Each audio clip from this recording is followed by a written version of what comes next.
Bonjour les amis, j'espère que vous allez bien, j'espère que vous avez passé une bonne Saint-Valentin, que vous avez trouvé votre Valentin ou votre Valentine, ou pas d'ailleurs, parce qu'on me dit souvent que le meilleur amour, ça reste l'amour-propre.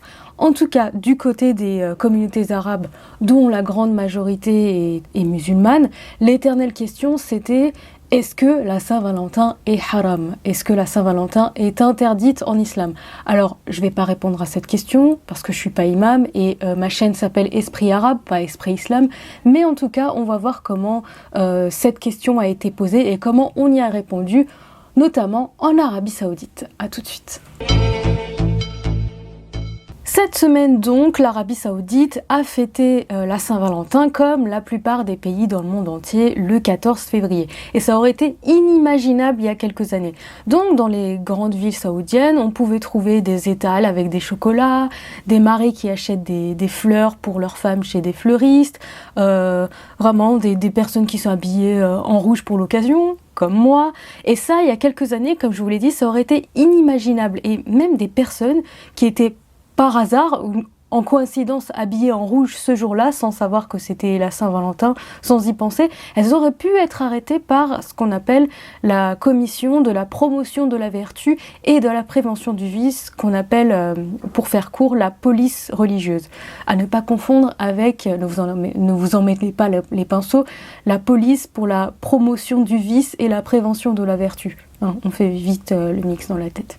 Bref, tout ça s'est terminé à partir de 2016 parce qu'il y a eu un décret royal en Arabie Saoudite qui a réformé justement le fonctionnement de la commission pour la promotion de la vertu et la prévention du vice. Et depuis, la police religieuse, on va l'appeler comme ça à partir de maintenant pour faire plus court, ne peut plus arrêter ou poursuivre des personnes dans la rue directement. Ce qu'elles font, c'est que si elles repèrent un cas comme ça, elles le signalent à la police nationale qui, éventuellement, se chargera d'arrêter ou poursuivre les personnes concernées. À partir de là, la Saint-Valentin n'était pas pour autant légale, mais en tout cas, il y avait une sorte de dépénalisation, si vous voulez. Donc, les marchands de fleurs ne se cachaient plus. Pour l'occasion, jusque-là, par exemple, les boîtes de chocolat étaient cachées, les gens en achetaient, mais discrètement. Là, les gens ne se cachent plus, ils le font de manière ouverte, sans crainte d'être arrêtés par la police religieuse. Mais c'est véritablement en 2018 qu'il y a eu un pas supplémentaire dans, si vous voulez, la légalisation de la Saint-Valentin en Arabie Saoudite, quand un cheikh saoudien qui s'appelle Cheikh Ahmed Qassem El-Ramdi, qui était président de la commission pour la promotion de la vertu et la prévention du vice, c'est super long au passage, à la Mecque, qui a déclaré que la Saint-Valentin n'était pas haram, donc n'était pas interdite en islam. Pour ceux qui ne comprennent pas déjà pourquoi la Saint-Valentin serait interdite en islam, c'est que pour certains musulmans ou certains courants religieux islamiques, le fait de fêter la Saint-Valentin, c'est imiter les non-musulmans, et donc à ce titre-là, c'est condamnable. Il y a aussi le fait que en islam, il y a officiellement deux fêtes religieuses. Il y a la fête de l'Aïd qui suit le Ramadan, et la deuxième, c'est la fête qui commémore le sacrifice d'Abraham, celui où on égorge traditionnellement le mouton. Donc il y a deux fêtes, pas une de plus, pas une de moins. Donc tout ce qui est ajouté en plus de ces deux fêtes, c'est de l'innovation, et donc c'est blâmable. Ajoutez aussi à ça le fait que cette célébration a des origines païennes, donc c'est encore plus condamnable vis-à-vis de ces personnes et de ces courants religieux. Donc ce qu'a dit ce cheikh, c'est que la Saint-Valentin n'est pas haram parce que l'amour c'est universel et que donc ça ne concerne pas que les non-musulmans et il n'y a pas de raison que les musulmans ne la célèbrent pas.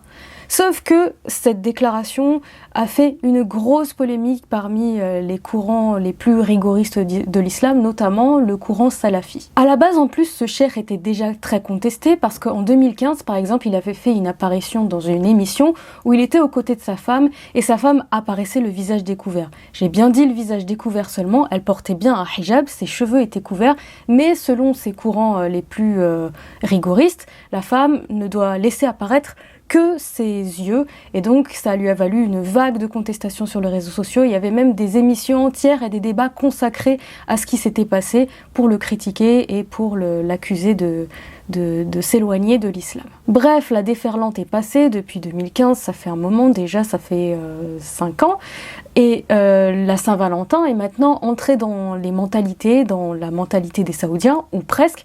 Il y a du moins des reportages qui sont organisés dans les rues du pays pour recueillir l'opinion des gens sur cette fête. Je vous propose de regarder quelques extraits. حرام اشتري عيد الحب او بكره عيد الحب بالنسبه لك ايش يعني لك؟ اعرف انه عيد الحب يوم 14 فبراير او نسمع بهذا الشيء من فتره طويله او الناس كلها تقول 14 فبراير عيد الحب، لكن انا رايي الشخصي بصراحه ما اعترف بعيد الحب. انا بالنسبه لي الحب مو يوم واحد في السنه. يوم 14 فبراير هو يوم عيد الحب الفالنتاين، ايش تعرف عن الفالنتاين؟ والله اللي اعرفه انهم يجيبوا اشياء حمراء ويهدوها البعض، دب احمر، ورده حمراء، اي شيء لونه احمر.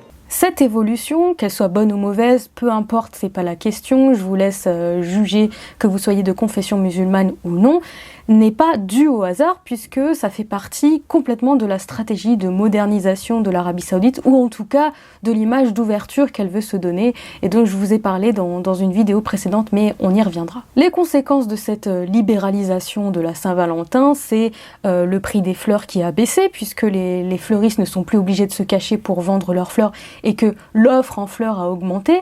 L'autre conséquence, c'est que les coûts de l'or aussi ont augmenté, puisque au-delà des chocolats, des fleurs, il y a aussi les bijoux que les hommes aiment bien offrir aux femmes.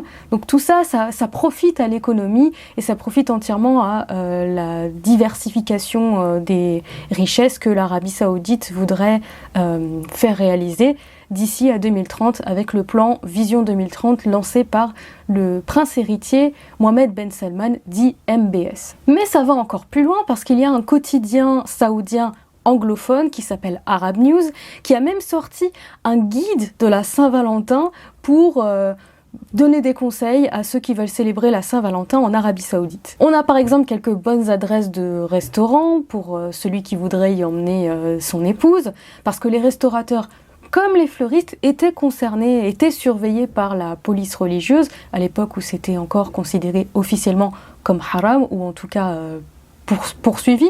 On a des idées de cadeaux à offrir pour l'homme et pour la femme. Et puis, on a aussi la question où emmener sa chérie pour passer une soirée romantique le soir de la Saint-Valentin. Réponse, Alula.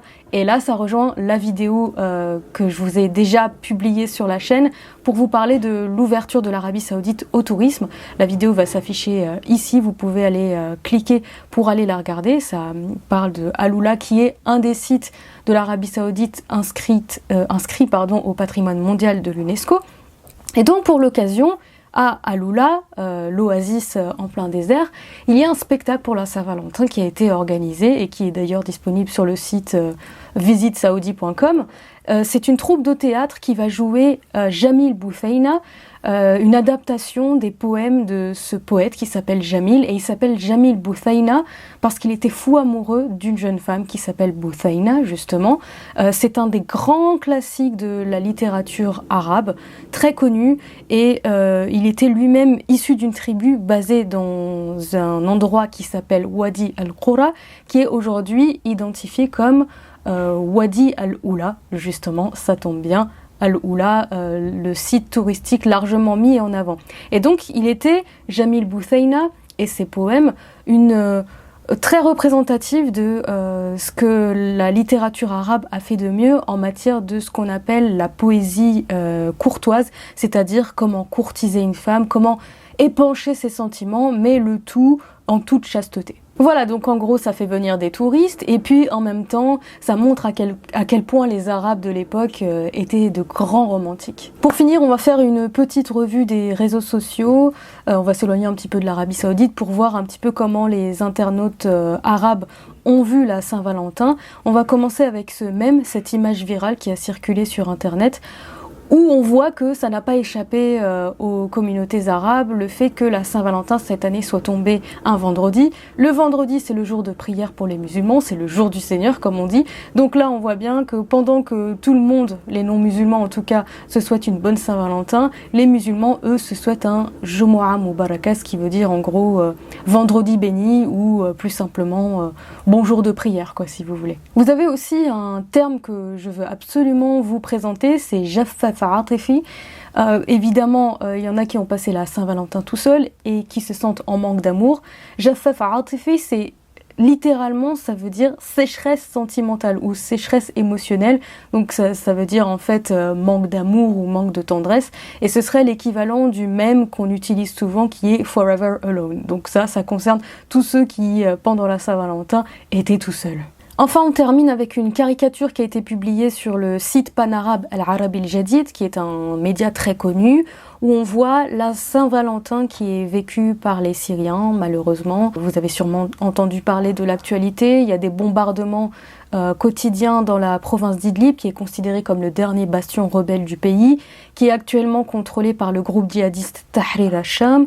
Et il y a des affrontements notamment entre l'armée du gouvernement syrien et les forces soutenues par la Turquie. Et comme d'habitude, malheureusement, ce sont les civils qui en pâtissent. Voilà, j'espère que cette vidéo vous aura plu.